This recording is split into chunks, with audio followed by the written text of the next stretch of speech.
Hey everyone, Rupinder here, and this is the lesson on true false not given. Most of the students ਜਦੋਂ ਵੀ reading ਦੀ practice ਕਰਦੇ ਆ maybe ਉਹ general training ਹੈ ਜਾਂ academic students ਨੇ ਉਹਨਾਂ ਨੂੰ ਪ੍ਰੋਬਲਮ ਬਹੁਤ ਆਉਂਦੀ ਹੈ ਟਰੂ ਫਾਲਸ ਨਾਟ ਗਿਵਨ ਨੂੰ ਸੋਲਵ ਕਰਨ ਲਈ ਈਵਨ ਉਹ ਕਨਫਿਊਜ਼ ਹੋ ਜਾਂਦੇ ਕਿ ਸ਼ਾਇਦ ਯੈਸ ਨੋ ਨਾਟ ਗਿਵਨ ਇਹਨਾਂ ਤੋਂ ਡਿਫਰੈਂਟ ਨੇ ਬਟ ਸੇਮ ਹੀ ਹੁੰਦੇ ਨੇ। ਸੋ ਇੱਥੇ ਕੁਝ ਟਿਪਸ ਨੇ ਕੁਝ ਵਰਡਸ ਨੇ ਕਿ ਜੇ ਤੁਹਾਡੇ ਕੋਲ ਟਾਈਮ ਨਹੀਂ ਬਚਦਾ ਅਗੇਨ ਮੈਂ ਕਹੂੰਗੀ ਜੇ ਤੁਹਾਡੇ ਕੋਲ ਟਾਈਮ ਨਹੀਂ ਬਚ ਰਿਹਾ ਇਹ ਉਹ ਆਨਸਰਸ ਨੇ ਜਿਨ੍ਹਾਂ ਨੂੰ ਤੁਸੀਂ ਮਾਰਕ ਕਰ ਸਕਦੇ ਹੋ ਜੇ ਤੁਹਾਨੂੰ ਕੁਝ ਅਜਿਹੇ ਵਰਡ ਮਿਲਦੇ ਨੇ true false not given questions ਦੇ ਵਿੱਚ।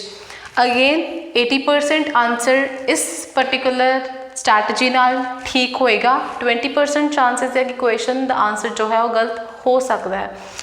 ਸੋ ਇਹ ਉਦੋਂ ਹੀ ਲਾਉਣਾ ਜਦ ਤੱਕ ਤੁਸੀਂ ਬਹੁਤ ਕਨਫਿਊਜ਼ ਹੋ ਤੁਹਾਨੂੰ ਪਤਾ ਹੀ ਨਹੀਂ ਹੈ ਆਨਸਰ ਕੀ ਹੋ ਸਕਦਾ ਹੈ ਜਾਂ ਫਿਰ ਤੁਹਾਡੇ ਕੋਲ ਟਾਈਮ ਨਹੀਂ ਬਚ ਰਿਹਾ ਰੀਡਿੰਗ ਦੇ ਇਹ ਕੁਐਸਚਨਸ ਨੂੰ ਸੋਲਵ ਕਰਨ ਦਾ। So starting with the tips first of all true false not given ਦੇ ਵਿੱਚ ਟਰੂ ਜਾਂ ਯੈਸ ਆਨਸਰ ਕਦੋਂ ਮਾਰਕ ਕਰਨਾ ਹੈ ਜੇ ਤੁਹਾਨੂੰ ਵਰਡਸ ਮਿਲਦੇ ਆ ਜਿੱਦਾਂ ਕਿ majority means majority of the people lived in Australia in 1920s। ਸੋ ਉਸ ਕੇਸ ਦੇ ਵਿੱਚ ਆਨਸਰ ਤੁਸੀਂ ਟਰੂ ਮਾਰਕ ਕਰ ਸਕਦੇ ਹੋ। 80% ਆਨਸਰ ਜੋ ਹੈ ਚਾਂਸਿਸ ਨੇ ਕਿ ਠੀਕ ਹੋਏਗਾ without reading the passage without even looking at the text of the passage. Then quite a few ਦਾ ਵੀ ਸੇਮ ਹੀ ਮੀਨਿੰਗ ਹੁੰਦਾ like most of majority of. ਤਾਂ ਇਹ ਆਨਸਰ ਜੇ ਤੁਹਾਨੂੰ word quite a few word ਮਿਲ ਜੇ ਮੇ ਕਰਕੇ ਪੋਸੀਬਿਲਿਟੀ ਮਿਲ ਜੇ sometimes is probable is likely is possible, certain, some, frequently, is likely to and most। ਜਦੋਂ ਤੁਹਾਨੂੰ ਇਹ ਸੈਟ ਆਫ ਵਰਡਸ ਮਿਲਦੇ ਆ ਕੁਐਸਚਨ ਦੇ ਵਿੱਚ ਟਰੂ ਫਾਲਸ ਨਾਟ ਗਿਵਨ ਦੇ ਵਿੱਚ ਸੋ ਤੁਹਾਡਾ ਆਨਸਰ ਕੀ ਹੋਣਾ ਚਾਹੀਦਾ ਟਰੂ ਔਰ ਯੈਸ ਡਿਪੈਂਡਿੰਗ ਅਪੋਨ ਦਾ ਕੁਐਸਚਨ। ਅਗਰ instruction true false not given ਦੀ ਹੈ ਤੁਸੀਂ ਟਰੂ ਹੀ ਮਾਰਕ ਕਰਨਾ ਹੈ, ਅਗਰ ਯੈਸ ਨੋ ਨਾਟ ਗਿਵਨ ਦੀ ਹੈ ਤਾਂ ਯੈਸ ਹੀ ਹੋਣਾ ਚਾਹੀਦਾ। ਜੇ ਤੁਸੀਂ ਟਰੂ ਔਰ ਯੈਸ 'ਚ ਕਨਫਿਊਜ਼ ਹੋ ਜਾਂਦੇ ਹੋ ਤੁਹਾਡੇ ਕੁਐਸਚਨਸ ਗਲਤ ਹੋ ਜਾਣਗੇ ਚਾਹੇ ਤੁਸੀਂ ਆਨਸਰ ਜੋ ਹੈ ਉਹ ਠੀਕ ਹੀ ਲਿਖਿਆ like true and yes. So instruction ਨੂੰ ਚੰਗੀ ਤਰ੍ਹਾਂ ਪੜ੍ਹੋ ਡਿਪੈਂਡਿੰਗ ਅਪੋਨ ਜੇ ਤੁਹਾਨੂੰ ਇਹ ਸੈਟ ਆਫ ਵਰਡਸ ਮਿਲਦੇ ਆ ਆਪਣੇ ਕੁਐਸਚਨ ਦੇ ਵਿੱਚ ਟਰੂ ਮਾਰਕ ਕਰ ਦਿਓ।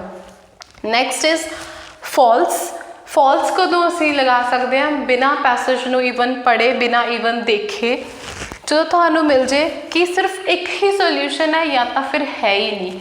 So like never, little, ਫਿਊ, any, is crucial, normally, generally, best, is significant, is insignificant, must, exclusively मतलब ਇਹਨੂੰ ਛੱਡ ਕੇ, only, is important, is essential, entirely, whole, totally, completely, fully and always। ਜਾਂ ਫਿਰ ਇਹਨਾਂ ਦਾ ਈਵਨ ਸਿਨੋਨਿਮ ਲਾਈਕ ਮੈਂ is important is essential ਲਿਖਿਆ is ਕਰੂਸ਼ੀਅਲ ਹੋ ਜੇ। ਸੋ ਉਹ ਜੋ ਵਰਡਸ ਨੇ ਉਸ ਆਨਸਰ ਨੂੰ ਕੀ ਬਣਾ ਦੇਣਗੇ ਫਾਲਸ। ਮੀਨਸ ਦੇਰ ਆਰ ਚਾਂਸਿਸ ਜੇ ਉੱਥੇ ਲਿਖਿਆ ਹੋਵੇ suppose plethora of people lived only in the outer part of the desert area। ਸੋ ਹੋ ਸਕਦਾ only ਤੋਂ ਬਿਨਾਂ ਵੀ ਉਹ ਕਿਤੇ ਹੋਰ ਰਹੇ ਹੋਣ। So in that case there are 80% of chances ਕਿ ਤੁਹਾਡਾ ਆਨਸਰ ਜੋ ਹੈ ਫਾਲਸ ਹੋਏਗਾ ਜਾਂ ਨੋ ਹੋਏਗਾ। Moving to the not given part ਜੋ ਸਾਨੂੰ ਬਹੁਤ ਕਨਫਿਊਜ਼ ਕਰਦਾ ਹੈ ਟਰੂ ਲਗਾਈਏ ਜਾਂ ਨਾਟ ਗਿਵਨ ਲਗਾਈਏ ਫਾਲਸ ਲਗਾਈਏ ਜਾਂ ਨਾਟ ਗਿਵਨ ਲਗਾਈਏ। ਸੋ ਉਸ ਕੇਸ ਦੇ ਵਿੱਚ ਜਦੋਂ ਵੀ ਤੁਹਾਨੂੰ ਕੰਪੈਰੀਜ਼ਨ ਆ ਜਾਏ ਮੀਨਸ ਦੋ ਚੀਜ਼ਾਂ ਦਾ ਕੰਪੈਰੀਜ਼ਨ ਕੀਤਾ ਹੋਇਆ ਉਸ ਕੇਸ ਦੇ ਵਿੱਚ ਵਿਦਾਊਟ ਐਨੀ ਡਾਊਟ ਤੁਸੀਂ ਨਾਟ ਗਿਵਨ ਲਗਾ ਦਿਓ। ਜਿੱਦਾਂ population was less than in 1940 then 1970 so answer not given ਹੋਏਗਾ ਉਸ ਚੀਜ਼ ਦਾ। Same more than higher than greater than ਇਹ ਕੁਛ ਜਦੋਂ ਕੰਪੈਰੀਜ਼ਨ ਵਾਲੇ ਸਾਨੂੰ ਵਰਡਸ ਮਿਲ ਜਾਣ ਸੁਪਰਲੇਟਿਵ ਡਿਗਰੀ ਸਾਨੂੰ ਮਿਲ ਜੇ ਸੋ ਉਸ ਕੇਸ ਦੇ ਵਿੱਚ ਅਸੀਂ ਕੀ ਕਰਨਾ ਨਾਟ ਕੰਪੈਰੇਟਿਵ ਡਿਗਰੀ ਜਦੋਂ ਮਿਲ ਜੇ ਤਾਂ ਅਸੀਂ ਨਾਟ ਗਿਵਨ ਲਾਉਣਾ। ਸੋ ਜਾਂ ਅਦਰ ਚੀਜ਼ ਜੋ ਆਪਾਂ ਦੇਖਾਂਗੇ ਦੈਟ ਇਜ਼ ਐਕਸਟਰਾ ਵਰਡਸ ਜਿਵੇਂ ਐਂਟਾਇਰਲੀ ਹੋ ਗਿਆ ਬਟ ਉੱਥੇ ਮਿਲੇ the population has increased rapidly in India ਮਤਲਬ ਬਹੁਤ ਤੇਜ਼ੀ ਨਾਲ ਵੱਧ ਗਈ। ਹੋ ਸਕਦਾ ਸਿਰਫ ਇੰਨਾ ਹੀ ਦਿੱਤਾ ਹੋਵੇ ਦ ਪਾਪੂਲੇਸ਼ਨ ਹੈਜ਼ ਇਨਕਰੀਜ਼ਡ ਇਨ ਇੰਡੀਆ ਤਾਂ ਉਸ ਕੇਸ 'ਚ ਮੇਬੀ ਸਾਡਾ ਆਨਸਰ ਟਰੂ ਵੀ ਹੋ ਸਕਦਾ ਸੀ, ਫਾਲਸ ਵੀ ਹੋ ਸਕਦਾ ਸੀ, ਬਟ ਉਹਨਾਂ ਨੇ ਇੱਕ ਵਰਡ ਸਪੈਸੀਫਿਕਲੀ ਸਾਨੂੰ ਦੇਤਾ, ਉਹਦੀ ਮੈਂ ਕਹੂੰਗੀ ਕਿ ਅੱਗੇ ਉਹਨੂੰ ਕੁਛ ਨਾ ਕੁਛ ਹਾਈਲਾਈਟ ਕਰਤਾ, ਐਮਫੋਸਿਸ ਦੇਤਾ ਉਸ ਚੀਜ਼ 'ਤੇ ਜ਼ਿਆਦਾ, ਸੋ ਕੀ ਹੈ ਸਾਡਾ ਆਨਸਰ ਨਾਟ ਗਿਵਨ ਹੋਏਗਾ। ਕੁਇਕਲੀ, ਫਾਸਟਲੀ, ਰੈਪਿਡਲੀ, ਸਲੋਲੀ, ਜਿੱਥੇ ਵੀ ਤੁਹਾਨੂੰ ਇਹੋ ਜਿਹੇ ਵਰਡ ਮਿਲ ਜਾਂਦੇ ਆ, ਦੇਰ are 80% of chances answer is not given. So again ਦੇਖ ਲਓ, ਇਹ ਸੈਟ ਆਫ ਵਰਡਸ ਜੋ ਤੁਹਾਨੂੰ ਮਿਲ ਰਹੇ ਨੇ, ਇਹ ਕੀ ਹੋਏਗਾ ਇੱਥੇ ਸਾਡਾ ਆਨਸਰ ਟਰੂ ਔਰ yes.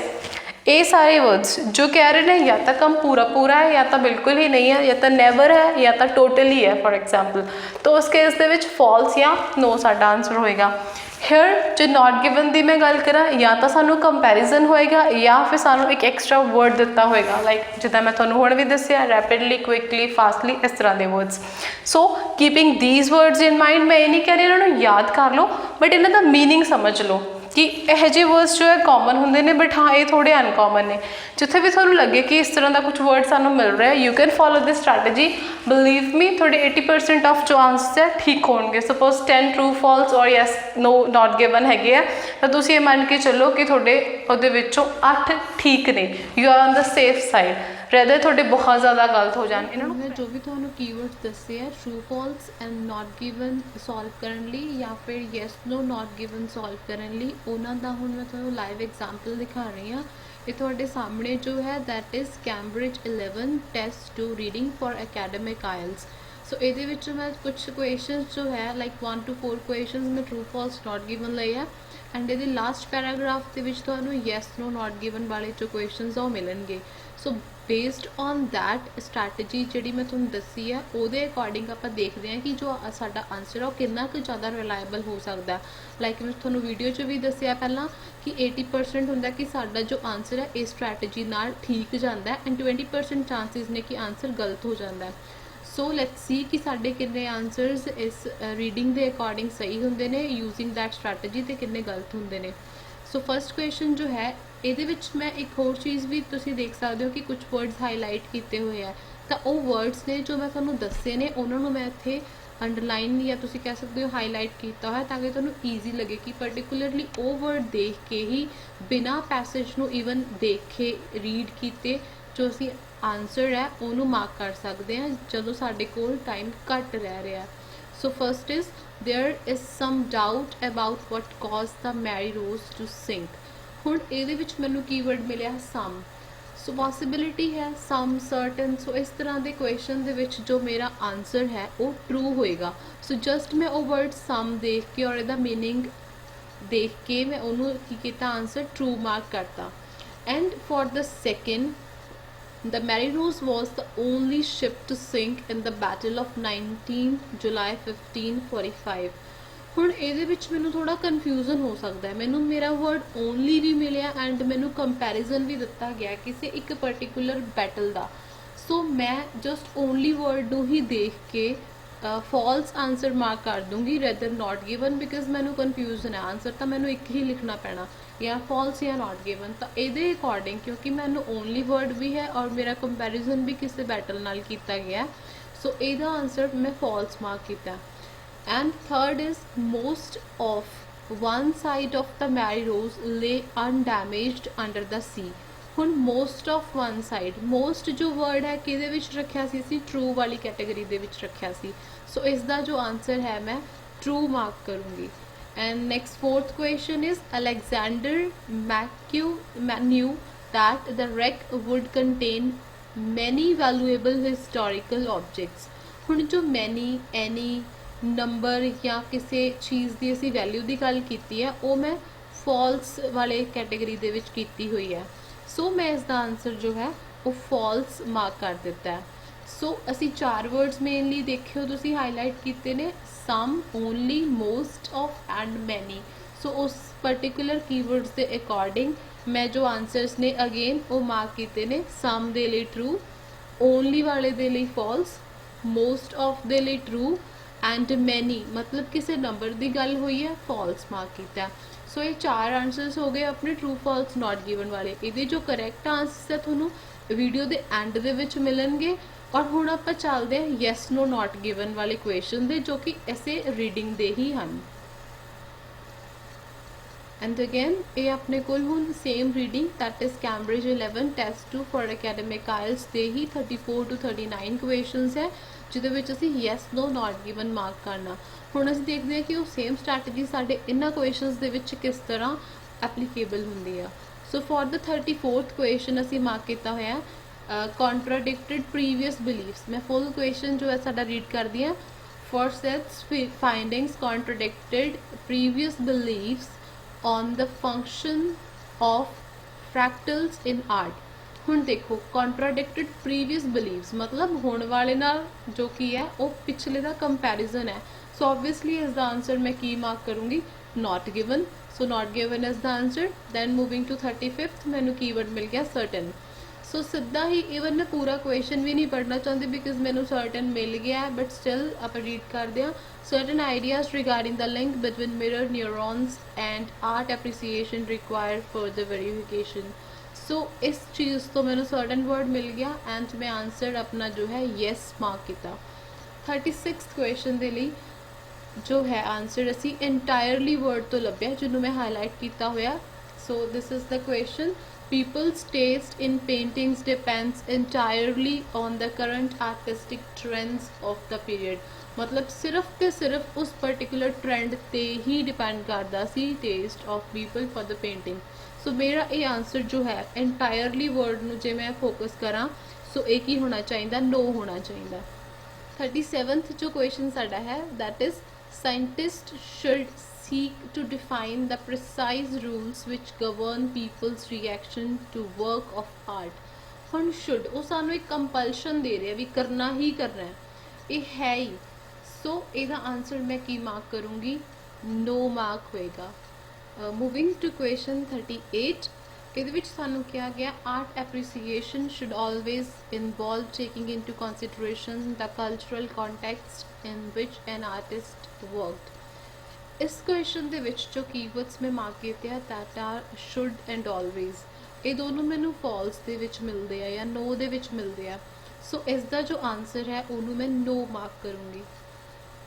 Moving to the question 39 ਇਹਦੇ ਵਿੱਚ ਸਾਨੂੰ ਮਿਲ ਰਿਹਾ comparison that is it is easier to find meaning in the field of science than in that of art। इस चीज़ का तुसी प्लीज़ ध्यान रखना कि जो कंपैरिजन का दैन वर्ड है वो कट्ठा नहीं सानू किते अलग मिलना चाहिए जिदा ईजीयर दैन कंपैरिजन है। सो इधर जो आंसर है वो की होएगा नॉट गिवन होएगा एज पर द स्ट्रैटेजी। सो एक बार फिर तो आप इक्वेशनस नू देख लेने आ जिदा कॉन्ट्राडिक्टेड प्रीवियस बिलीव्स मैनू कंपैरिजन मिलया सो मेरा आंसर जो है वो नॉट गिवन है। दैन 35th क्वेश्चन के विच मैनू सर्टन वर्ड मिल गया सो ये अगेन मैनू पॉसिबिलिटी दे रहा सो ਇਹਦਾ आंसर yes आ गया। then 36 क्वेश्चन ਦੇ ਵਿੱਚ entirely word ਨੂੰ ਦੇਖ ਕੇ ਅਸੀਂ आंसर no ਮਾਰਕ ਕਰਾਂਗੇ। 37 ਦੇ ਵਿੱਚ should word ਹੈ ਸੋ ਉਹ ਸਾਨੂੰ compulsion ਦੇ ਰਿਹਾ ਉਹਦੇ ਅਕੋਰਡਿੰਗ ਅਗੇਨ ਮੈਂ ਆਪਣਾ आंसर ਜੋ ਹੈ no ਮਾਰਕ ਕਰੂੰਗੀ। then to 38 क्वेश्चन ਉਹਦੇ ਵਿੱਚ ਮੈਨੂੰ should and always word ਮਿਲ ਰਹੇ ਨੇ ਜੋ ਅਗੇਨ ਕਿਸੇ ਨਾ ਕਿਸੇ ਚੀਜ਼ ਨੂੰ ਹੋਣ ਦੀ मैनू कह रहे हैं कि लाइक पर्टिकुलरली होना ही होना चाहिए they are focusing on a particular thing तो वह आंसर नो होएगा। 39 जो है it is easier and than word भी सानू मिले सो ये अकॉर्डिंग कंपैरिजन है answer will be not given. After doing all the questions ਜਿਹੜੇ ਆਪਾਂ ਕੀਤੇ ਨੇ 1 to 4 true false not given and 34 to 39 yes no not given। here is the correct answer की ਜਿਹਦੇ ਵਿੱਚ ਕੀ ਹੈ ਆਪਾਂ ਦੇਖਦੇ ਹਾਂ ਫਰਸਟ ਆਨਸਰ ਜੋ ਮੈਂ ਰੈੱਡ ਦੇ ਮਾਰਕ ਕੀਤੇ ਹੋਏ ਆ ਉਹ ਆਨਸਰਸ ਨੇ ਜੋ ਆਪਾਂ ਮਾਰਕ ਕੀਤੇ ਨੇ as per the strategy and ਜੋ ਤੁਹਾਨੂੰ ਆਨਸਰ ਕੀ ਦੇ ਵਿੱਚ ਬਲੂ ਗ੍ਰੇ ਸ਼ੇਡ ਦੇ ਵਿੱਚ ਮਿਲ ਰਹੇ ਨੇ ਉਹ ਆਪਣਾ ਕਰੈਕਟ ਆਨਸਰਸ ਨੇ। ਸੋ फर्स्ट आंसर अपना ठीक है दैट इज़ ट्रू मतलब साडा जो स्ट्रैटेजी है वर्क की। Then second is not given ਉਹਦੇ ਵਿੱਚ ਸਾਨੂੰ ਕੰਪੈਰੀਜ਼ਨ ਵੀ ਸੀ ਐਂਡ ਸਾਨੂੰ ਓਨਲੀ ਵਰਡ ਵੀ ਮਿਲਿਆ ਹੋਇਆ ਸੀ ਬਟ ਅਸੀਂ ਓਨਲੀ ਦੇਖ ਕੇ ਫਾਲਸ ਮਾਰਕ ਕੀਤਾ ਤਾਂ ਸਾਡਾ ਆਨਸਰ ਗਲਤ ਹੋ ਗਿਆ। ਦੈਨ ਫॉर द थर्ड ਅਸੀਂ ਆਨਸਰ ਟਰੂ ਮਾਰਕ ਕੀਤਾ and the correct answer is true as well. Fourth answer ਅਸੀਂ फॉल्स मार्क किया एंड आंसर फॉल्स ही है which is correct. So out of 4 साढ़े 3 जो आंसरस है वो ठीक ने एक साडा जो आंसर है वो गलत हो गया। Then moving to 34 to 39 questions ਇਹਦੇ ਵਿੱਚ ਮੈਂ ਪਹਿਲਾ ਆਨਸਰ ਨਾਟ ਗਿਵਨ ਮਾਰਕ ਕੀਤਾ ਸੀ ਕਿਉਂਕਿ ਸਾਨੂੰ ਕੰਪੈਰੀਜ਼ਨ ਦਿੱਤਾ ਹੋਇਆ ਸੀ, ਤਾਂ ਸਾਡਾ ਨਾਟ ਗਿਵਨ ਆਨਸਰ ਜੋ ਹੈ ਉਹ ਠੀਕ ਹੈ। 35th ਯੈਸ, ਉਹ ਵੀ ਸਾਡਾ ਆਨਸਰ ਠੀਕ ਹੈ। 36 ਐਂਡ 37 ਅਸੀਂ ਆਨਸਰਸ ਨੋ ਮਾਰਕ ਕੀਤੇ ਨੇ ਬਿਕਾਜ਼ ਉਹਦੇ ਵਿੱਚ ਉਹਨਾਂ ਨੇ ਇੰਟਾਇਰਲੀ ਸ਼ੁੱਡ ਵਰਡ ਯੂਜ਼ ਕੀਤੇ ਹੋਏ ਸੀ, ਤਾਂ ਉਹਦੇ ਕਰਕੇ ਜੋ ਕਿ ਇਹ ਸਾਡੇ ਆਨਸਰਸ ਉਹ ਠੀਕ ਨੇ। ਦੈਨ 38 ਜੋ ਕਰੈਕਟ ਆਨਸਰ ਹੈ ਉਹ ਯੈਸ ਹੈ, ਬਟ ਅਸੀਂ ਨੋ ਮਾਰਕ ਕੀਤਾ ਹੈ ਕਿਉਂਕਿ ਸਾਨੂੰ ਉਹਦੇ 'ਚ again confusion C, should always ਵਾਲਾ ਸੀ, ਤਾਂ ਸਾਡਾ 38 ਆਨਸਰ ਜੋ ਆ ਗਲਤ ਹੋ ਗਿਆ। 39 ਆਨਸਰ ਦੇ ਵਿੱਚ ਅਗੇਨ ਕੰਪੈਰੀਜ਼ਨ ਦਿੱਤਾ ਹੋਇਆ ਸਾਨੂੰ ਈਜ਼ੀਅਰ ਦੈਨ ਲਿਖ ਕੇ, ਸੋ ਇਹ ਵੀ ਜੋ ਆਨਸਰ ਹੈ ਸਾਡਾ ਠੀਕ ਹੈ। ਸੋ ਜੇ ਮੈਂ ਕੰਬਾਈਨਲੀ ਰਿਜ਼ਲਟ ਦੇਖਾਂ out of 10 true false not given ਔਰ ਯੈਸ ਨੋ ਨਾਟ ਗਿਵਨ ਦੇ ਵਿੱਚੋਂ 8 ਆਨਸਰ ਜੋ ਹੈ ਮੇਰੇ ਠੀਕ ਨੇ ਆਊਟ ਆਫ 10, ਬਿਨਾ ਕੋਈ ਟੈਕਸਟ ਰੀਡ ਕੀਤੇ, ਬਿਨਾ ਪੈਸੇजेस ਤੇ ਗਏ, ਜਸਟ ਵਿਦ ਦ ਸਟ੍ਰੈਟਜੀ ਮੇਰੇ 8 ਕੁਐਸਚਨਸ ਦੇ ਆਨਸਰਸ ਠੀਕ ਨੇ।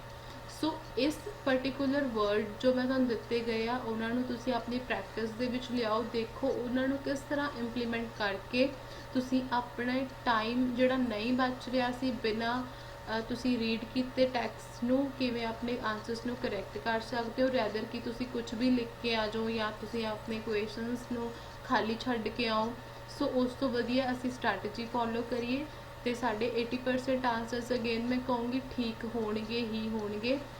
ਸੋ I hope this strategy will help you keep practicing with this more and more exercises of your academic or GT as per your requirement.